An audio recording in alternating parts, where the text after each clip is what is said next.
Hello again from the Crucible Theatre. This is the practice room, and Joe Johnson is preparing to make his entrance into this year's Seniors World Championship.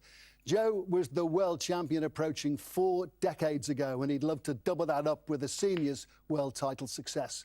Now, that's easier said than done, given the strength of the competition that's already been at the table. And here's the story of the tournament so far. Just when we thought the season was over, there is one last event to come as the stars of yesteryear get to turn back the clock here at the iconic Crucible Theatre. Another cracking pot from James. Coming here is the dream come true. It's a great arena. Yeah, Ken is all at sea here. In some of the balls he was potting Tyson. Just delighted to get through. I think there's the result that counts. You know, there's so much pressure out here, you know, you just got to try and hold yourself together. Wherever you want to play, you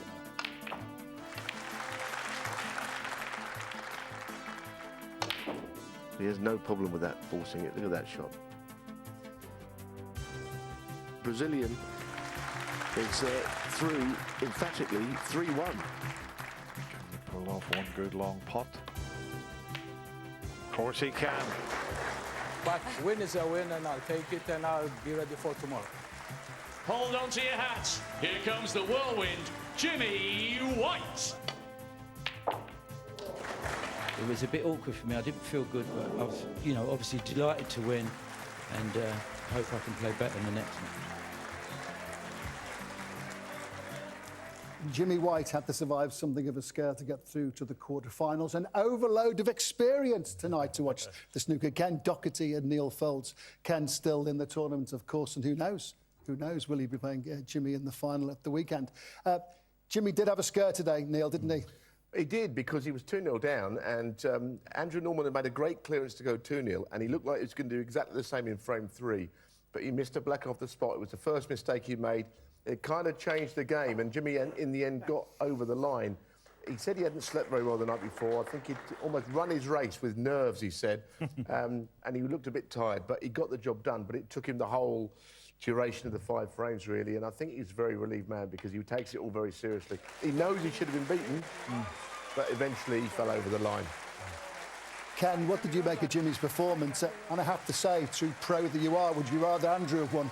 No, well, look at it now. Jimmy's a long-time friend of mine. Andrew, a great opportunity for him just to walk down the stairs, a great experience for him.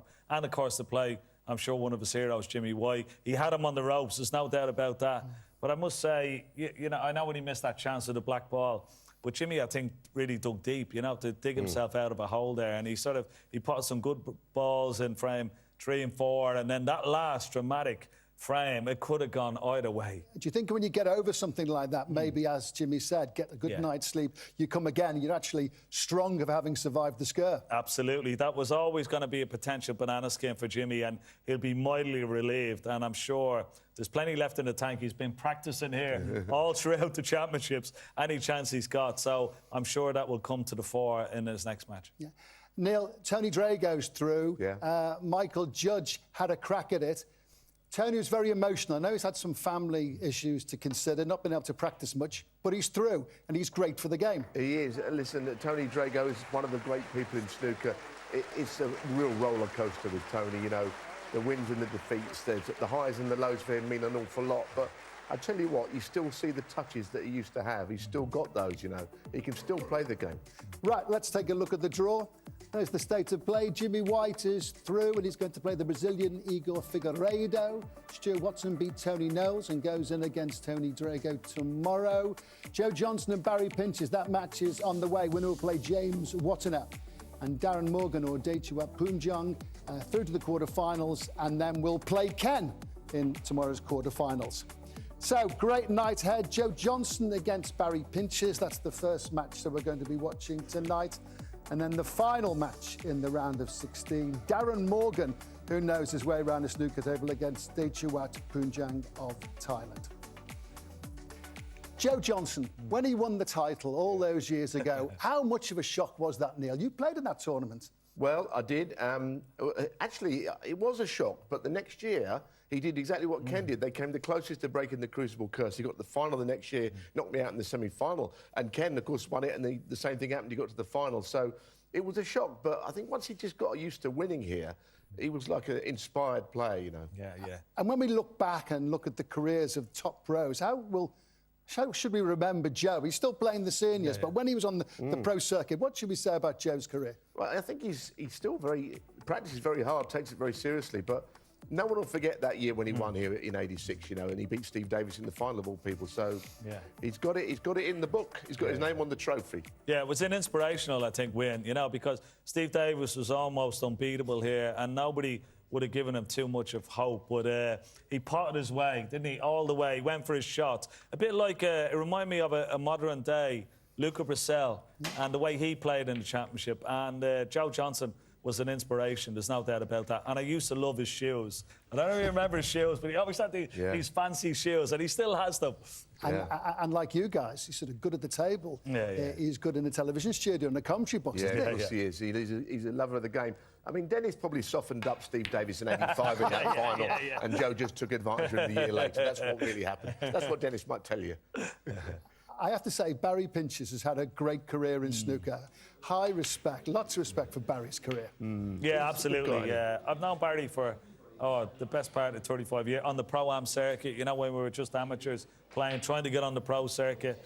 And again, he's just a lover of the game. You know, he loves practicing. His young son plays, he's a really top amateur, and hopefully he'll be on the tour again soon. But yeah, he just loves the game. You know, he's a real aficionado of snooker.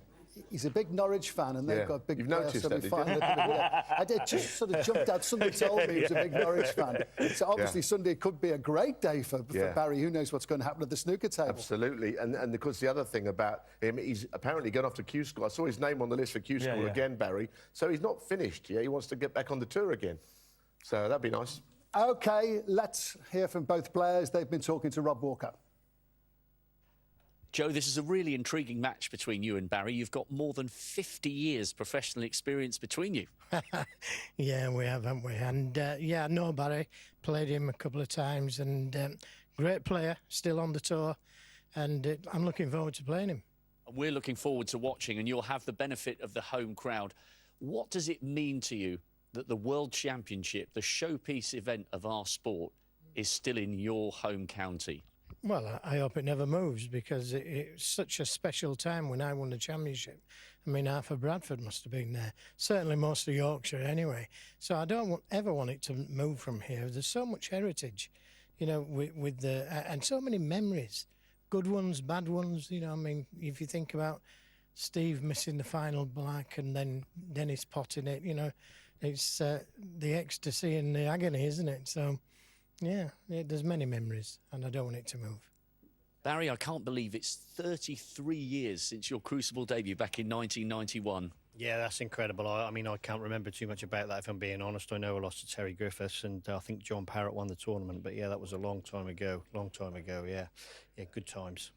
What does it mean to be back? Yeah, it's fantastic. I give every credit to Jason Francis and his team for holding this event. It's so good for not just for players like me who've played here before, but players who've never played here. And some of the guys that they're all really good players, and they're getting the opportunity to go down the famous Crucible steps. It's a fantastic tournament. And you've still got a touch or two in that queue. We saw you from the top-up list playing Sean Murphy and beating him in the first round of this year's Welsh Open. So on your day, you can still deliver. Yeah, I mean, I'm still practicing quite a lot. My son Luke Pinches plays, and there's a good amateur, really good amateur plays in my club in Norwich, George Pragnell. So I'm still, you know, an active player. So yeah, I think you've seen with the class of '92 that as you get older, maybe you even get better at snooker rather than deteriorate. I think that's probably a fact. Well, let's see your best game. Good luck tonight. Thanks, Rob. Cheers. Thank you. Ken, it's so quick, isn't it? If you lose the first frame, you start to not panic, but you start to think, hang on a minute, what's happening there? You could be going home. Yeah, there's a few twitches after the first frame, all right, and I certainly know all about that after my match. But yeah, it is a bit nervy because it's best of five. It's a really short gallop. You got to start very, very quick. And Neil, when it matters and you've got to play a shot relatively quickly or make your mind up, the shot clock is adding quite a dimension to the tournament. You're seeing people run round a bit. Sometimes when they get the rest, they miss the rest shots because they've not had that time to prepare. Yeah, I mean, even Tony Drago, there was a couple of bleeps on when he was playing earlier on, and that's the first ever. You know, he can get you like that. I mean, I think of these two, I think they'll both be okay, but they're not as quick as the likes of Drago, but then not many are, you know. OK, first match on the way. Players want to get on with it, of course. There they are, having a quick chat. Two great servants in the game of snooker. Full introductions in a few minutes' time.